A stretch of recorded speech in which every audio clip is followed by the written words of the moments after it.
చాలామందండి India, Pakistan గురించి జరుగుతుంది కదా! ఒక వీడియో అయితే చేయమన్నారు. యాక్చువల్‌గా ముందే చేయాలి. కొంచెం అనారోగ్య సమస్యల వల్ల కొంచెం రికవర్ అవుతా వీడియోస్ ఏం చేయలేదండి మధ్యలో మీ అందరికీ తెలిసిందే.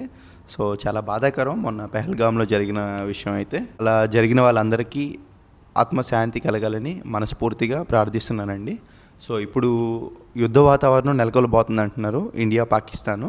ఒకవేళ అలా జరిగితే గనక మనకి నిత్యావసర వస్తువులకి చాలా ఇబ్బంది కలుగుతుందండి. మనం కరోనా టైంలోనే చూసాము. ఇళ్లలోనే ఉండి చాలా ఇబ్బంది పడ్డాము.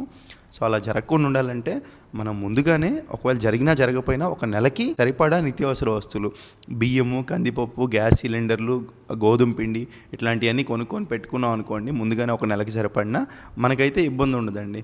మనం ఈ టైంలో ఏం చేయాలంటే అండి, సైలెంట్‌గా ఉండాలండి. ఎందుకంటే మన భారతదేశ ప్రభుత్వం ఏం చేయాలో కరెక్ట్‌గా చేస్తుందండి. మనం అనుకున్నట్టుగానే మీ అందరికీ తెలుసు, ఒకవేళ యుద్ధ వాతావరణం నెలకొంటే దాంట్లో ఖచ్చితంగా గెలుపు అనేది మన భారతదేశానిదే. ఒకవేళ అలా జరిగితే గనక నిజంగా ప్రపంచం మొత్తం ఇండియాకల్లే గర్వంగా చూస్తదండి. ఇండియా ఏంటో కూడా ప్రపంచ దేశాలకి తెలుస్తుందనమాట.